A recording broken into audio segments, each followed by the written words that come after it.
Dans la vie, il y a toujours deux façons de considérer les phénomènes et les événements. Soit on peut voir le côté positif, soit on peut voir le côté négatif. Et dans cette vidéo, j'aimerais présenter une autre façon de considérer ce que j'avais appelé dans des vidéos l'an passé les blessures de l'âme. Mais dans cette vidéo, j'aimerais qu'on les voit comme des écorces, comme l'écorce d'un fruit en fait. Je vais expliquer pourquoi et on va voir qu'il y a un certain nombre d'avantages. Alors ce concept de blessure de l'âme, effectivement, il est très utilisé.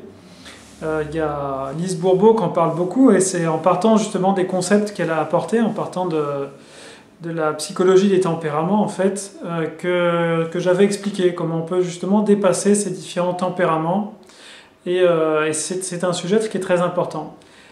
Maintenant j'aimerais ajouter donc ce supplément en fait, c'est de considérer les choses d'une autre façon. Quand on considère blessure de l'âme, vous voyez il y a cette notion de il y a quelque chose d'extérieur qui est néfaste, quelque chose d'extérieur qui est hostile et qui a voulu me causer du mal. Et donc, dans cette notion de blessure de l'âme, il y a plusieurs sous-entendus. Il y a ce sous-entendu de quelque chose qui serait absolument mauvais, qui m'a blessé.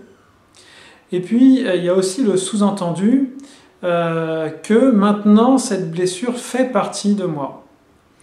Et ces deux points, en fait, ne sont pas vraiment réels d'un point de vue spirituel. C'est vrai d'un point de vue humain, terrestre, et donc je ne rejette pas ça. Hein. Je sais que quand dans mes vidéos, j'invite les personnes à se responsabiliser, il y en a toujours pour qui c'est compliqué, parce que notre société n'invite pas à la responsabilisation, enfin pas toujours en tout cas. Et donc, certaines personnes préfèrent penser que c'est des causes extérieures plutôt que de prendre la responsabilité de ce qui leur arrive. Mais finalement, moins je prends la responsabilité de ce qui m'arrive, et moins je l'inclus dans ma zone de contrôle et dans ce que je peux changer, en fait. Donc, c'est pas du tout avantageux de se dire que c'est un facteur extérieur, mais c'est beaucoup plus avantageux de se dire que c'est la conséquence de mes actions. Et donc, c'est ça que je vous partage dans cette vidéo. C'est ce retournement, cette métanoïa, si on veut, de voir les choses autrement.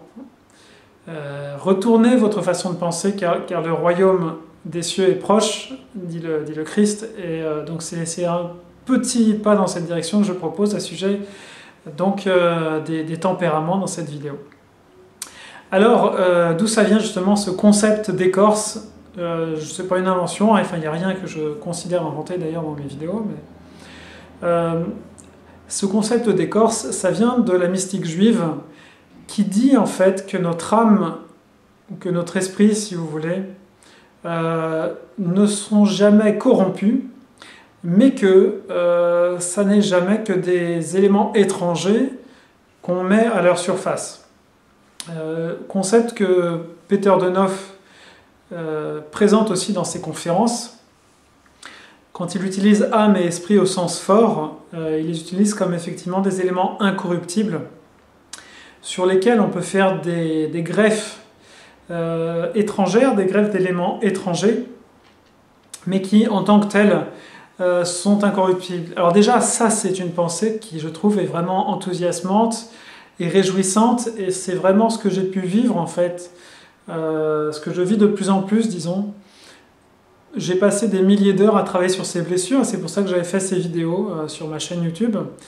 Et puis, maintenant qu'il y a un apaisement qui petit à petit se met en place, un dépassement de ces blessures, je me rends compte que, comme je disais dans la vidéo précédente, finalement j'étais un petit peu sous, j'étais un petit peu hors de moi-même, et j'étais dans des éléments étrangers qui n'étaient pas moi-même. Et c'est justement fort de cette expérience que je voudrais dire ce qu'elle a d'intéressant. Donc, fondamentalement, on peut utiliser les termes âme et esprit dans un sens relatif, c'est-à-dire notre cœur, notre intellect, on peut parler de notre âme. Et puis, il y a cette mémoire spirituelle des causes et des conséquences de ce qu'on a fait, que les théosophes, les anthroposophes appellent le corps causal. Et ce corps causal va nous suivre d'une vie sur l'autre. D'une vie sur l'autre, on n'a pas nécessairement la même configuration en termes de cœur et d'intellect. Dans une vie, vous pouvez être mathématicien, dans une autre, vous pouvez être musicien, par exemple. Donc ça va donner des structures de cœur et d'intellect qui sont vraiment différentes. Par contre, votre âme et votre esprit seront les mêmes, et donc il y aura des choses profondes qui vont s'exprimer dans les deux cas. Et puis, entre les deux, si on veut, il y a ce corps causal qui sont ces causes de vos vies passées et qui se réexpriment d'une vie sur l'autre tant que vous ne les avez pas résolues. Pour les choses négatives, mais après en positif, ça fonctionne aussi. Et donc, d'un point de vue limité, c'est notre âme, mais d'un point de vue absolu, ça n'est pas notre âme. Je suis désolé que les choses ne soient pas plus simples, mais c'est comme ça, en fait, suivant les auteurs, et même souvent chez les mêmes auteurs, les termes d'âme et d'esprit ne recoupent pas les mêmes choses, et donc voilà, je suis obligé de faire cette précision. Mais donc, ce qu'on pourrait appeler les blessures de l'âme ou les écorces de l'âme sont, de mon expérience, dans le corps causal. Enfin, de mon expérience intuition. C'est sûr que ce n'est pas des domaines où j'ai une vision, mais par contre, au ressenti et au vécu, je dirais que ça correspond bien.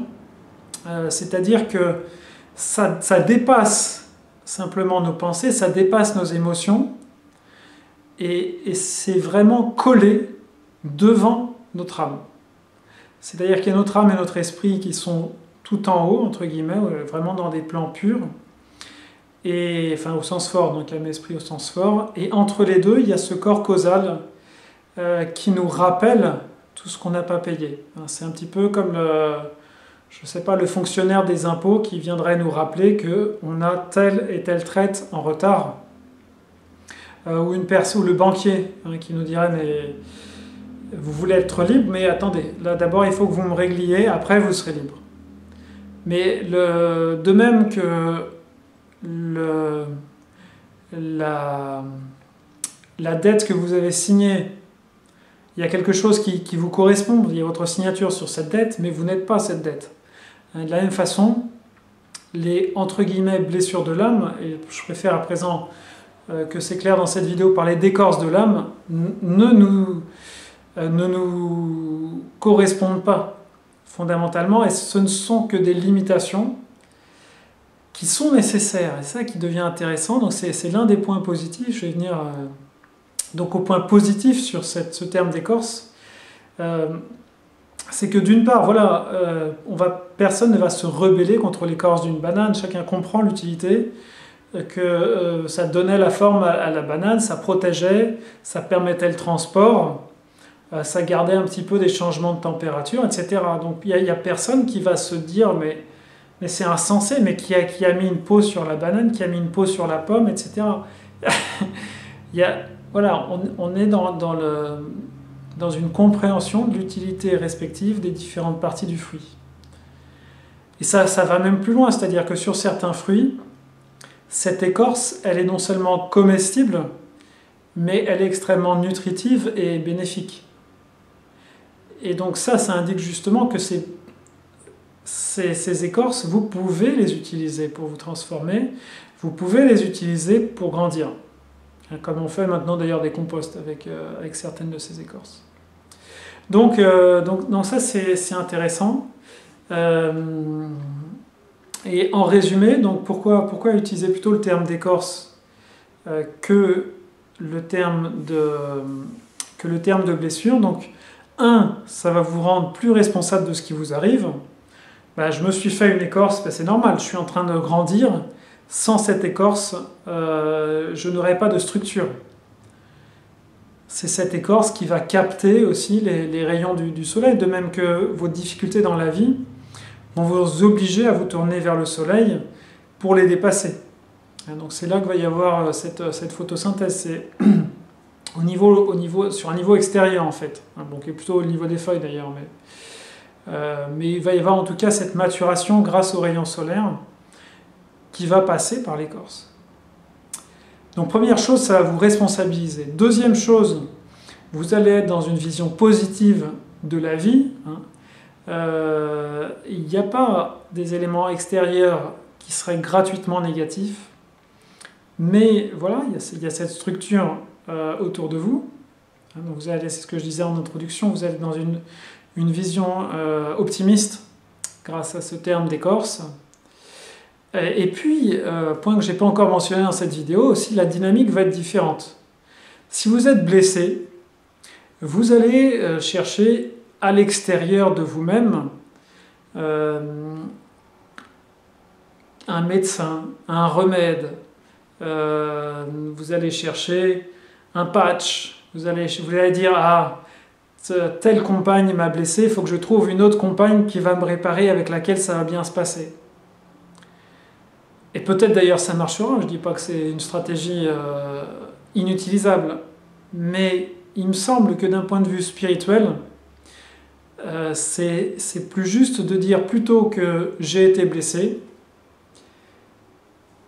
j'ai fait une greffe qui m'a été utile pendant un temps, et il est temps, maintenant que je commence à porter des fruits, vous voyez, il y a exactement cette métaphore dans l'évangile de Jean, où c'est dit, voilà, ceux qui ne portent pas de fruits, bon, bah, on les met au feu dans la vigne, mais ceux qui portent des fruits, on va même les couper pour qu'ils donnent encore plus de fruits.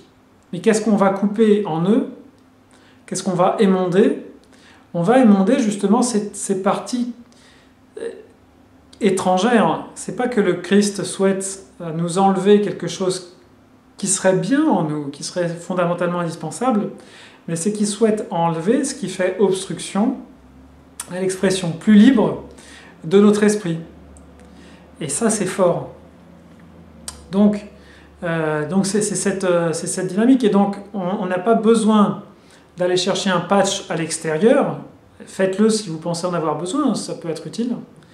Mais plus fondamentalement, plus véritablement, on a besoin de se nettoyer. C'est aussi la parabole du fils prodigue. On a vécu dans le monde, et maintenant il s'agit simplement de tuer le veau gras. C'est-à-dire, tuer le veau gras, c'est aussi une façon de dire émonder tout ce qui est gras, c'est-à-dire tout ce qui est flasque, tout ce qui est... La graisse n'est utile que quand on est dans la peur du lendemain, en fait. Donc le veau gras, c'est le petit enfant que nous sommes, mais il est gras parce qu'il s'est éloigné de son père, et comme il s'est éloigné de son père, il est comme les manchots, comme les ours polaires, si vous voulez. Il a besoin de réserves de graisse, parce que sans ces réserves de graisse, eh bien effectivement, il va y avoir des hivers parce qu'il est éloigné. Il est éloigné du soleil, en fait, puisqu'il est au pôle. Mais si vous n'allez pas au pôle, vous isolez pour être loin du soleil, c'est-à-dire du Christ, eh bien, vous n'aurez pas besoin d'avoir ce manteau de graisse.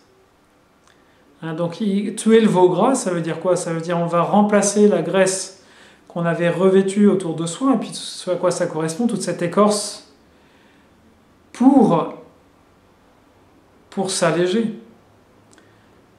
Pour chaque jour être nourri du pain frais, pour chaque jour être nourri du soleil du jour. Je ne vais pas mettre le soleil dans une boîte et puis et au frigo ou au congélateur pour le ressortir le lendemain. Donc j'ai pas besoin de tout ce manteau de graisse. Et donc cette écorce d'ours polaire, ces poils, on peut s'en débarrasser. On peut fabriquer des bonnes choses d'ailleurs. On va pouvoir s'arrêter de manger pendant un temps grâce à cette graisse, par exemple. Et donc on va libérer beaucoup d'énergie, par exemple pour la prière. Et donc, voilà, en résumé du résumé, voir l'écorce, c'est la vision d'en haut. Quand je vois un fruit depuis l'intérieur, si on veut, je sais que l'écorce est là pour le protéger et que le cœur du fruit, c'est ça qui est véritable. C'est là où il y a les graines, c'est là où il y a le sucre. Mais l'extérieur, si je suis à l'extérieur du fruit et qu'effectivement j'essaie de croquer dans mon orange ou dans ma banane, je vais me dire, c'est particulièrement désagréable ce fruit. Et ça donne l'impression, effectivement, si je croque brutalement dans une orange ou pire dans une noix de coco, que le fruit, il est terrible, il est blessé. Mais est-ce que l'orange est blessée parce parce qu'elle a une écorce d'orange. Non, je crois pas. Elle a une écorce qui est utile, avec laquelle je vais pouvoir faire de l'huile essentielle d'orange, par exemple, avec laquelle je vais pouvoir faire des tas de parfums extraordinaires. Mais par contre, c'est sûr, si j'essaie de croquer dedans sans savoir comment l'enlever, sans savoir comment la transformer, c'est brut. Donc on voit que ce concept de blessure, en fait, c'est le concept de la personne qui arriverait sur une autre planète, qui est la planète de l'âme. Et c'est vrai que c'est une planète assez nouvelle d'un point de vue de la civilisation, même si on en parle depuis très longtemps. Il y a peu de personnes qui ont une connaissance expérientielle de l'âme, empirique de l'âme. Et donc, voilà, il y a des personnes qui essaient de croquer dans l'âme, qui se rendent compte que c'est amer, c'est acide, c'est astringent, c'est tout ce que vous voulez. Et donc on parle de blessure, et c'est une réalité d'expérience que de parler de blessure. Mais la réalité spirituelle, dont parlent les grands mystiques juifs, et dont parle aussi Peter de Neuf, c'est de parler et dont parle le Christ, hein, donc, c'est de parler de greffe, c'est de parler d'écorce. Voilà. Eh bien, j'espère que ça vous donnera une nouvelle vision sur cette chose-là. Et bon travail, hein. C'est vrai qu'il y a un travail du coup de pelage, de nettoyage.